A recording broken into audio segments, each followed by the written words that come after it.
योगेशजी, काल रोहित पवार यांनी कर्नाटकामध्ये तक्रार दाखल केलेली होती अजित पवार यांच्या अपघाती निधनाच्या संदर्भात.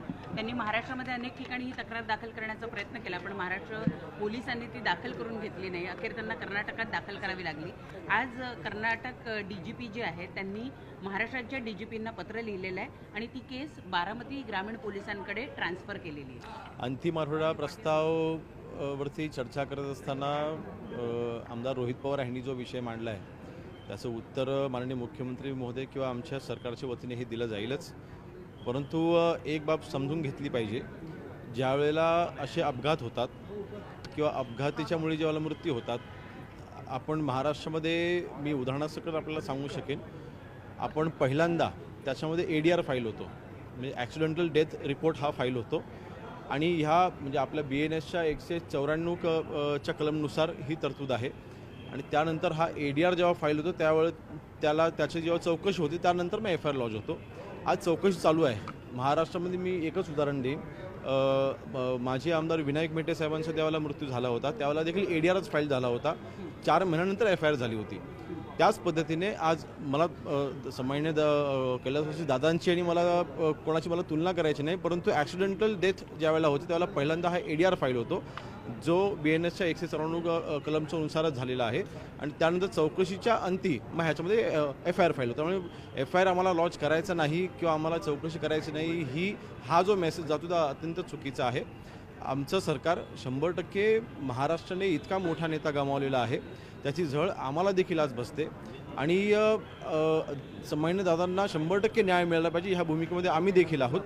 रोहितजींची देखील भावना मी समजू शकतो, त्यांचे स्वतःचे ते काका होते, नातेवाईक म्हणून तर नक्कीच त्यांच्या मनामध्ये ते सळ राहणं साहजिक आहे. लाखो कार्यकर्ते आहेत ज्यांच्या मनामध्ये हा प्रश्न आहे नक्कीच, पण त्यांची उत्तरं लवकरच मिळतील. परंतु ह्या चौकशीमध्ये कुठेही दिरंगाई किंवा कुठेही आम्ही दुर्लक्ष केलेलं नाही. दुसरं सगळ्यात महत्त्वाचं की काल खरात प्रकरणामध्ये 29 तारखेपर्यंत पुन्हा पोलीस कोठडी वाढवून जरी मिळालेली असली तरीही पुढे कारवाई काय होती आहे याचा तपास आता कुठपर्यंत आलेला आहे. अनेक लोक आता पुढे येत आहेत, तर त्यामुळे या प्रकरणाचं गांभीर्य वाढलेलं आहे. 44 कोटीपेक्षा अधिकची माया या खरातनं गोळा केलेली आहे. या संदर्भात आपली काय प्रतिक्रिया? नाही, ह्या प्रकरणामध्ये माननीय मुख्यमंत्री महोदयांनी ह्याबद्दल भूमिका स्पष्ट केलेली आहे. सर्वात प्रथम ही जी कारवाई झालेली आहे ती पोलीस विभागानेच केलेली आहे. जी काही माहिती समोर आली त्यानंतर माननीय मुख्यमंत्री महोदयांनी याच्यामध्ये जी गुप्तता पाळून जी काही पावलं उचलायची होती आणि तो व्यक्ती पळून जाणार नाही याची जी काही खबरदारी घ्यायची होती ती घेऊन माननीय मुख्यमंत्री महोदयांच्या निर्देशानुसार ही कारवाई झाली. आणि त्यानंतर आज 14 दिवसाची ही जी कस्टडी आहे त्याच्यामध्ये ती चौकशीसाठीच ही कस्टडी मागत असतो. चौकशीच्या मध्ये ज्या ज्या गोष्टी समोर येतील त्यानुसार कारवाई होईल. घाटकोपर दुर्घटना होर्डिंग मधला अहवाल काल समोर ठेवण्यात आला आणि जे दोषी आहेत त्यांनी जाणून बुजून गुन्हेगारीचा कट रचण्याचा आरोप होता आणि हे अहवालामध्ये आलेलं आहे. मला वाटतं जो काही अहवाल काल आम्ही पटलावर ठेवलेला आहे त्याच्यानुसार जी काही कायदेशीररित्या कारवाई करायची होती 100% आपण केलेली आहे. भविष्यामध्ये अशा घटना घडू नये ह्याकरता ज्या उपाययोजना करायच्या आहेत त्याच्यातील त्याच्यामध्ये नमूद आहे. मला वाटतं या सगळ्या गोष्टींचा समावेश एक जो काही अपघात घडला की जे काही प्रकरण घडलं त्याच्यामधनं शिकवण घेऊन भविष्यामध्ये होणार नाही याची आम्ही उपाययोजना करतोय.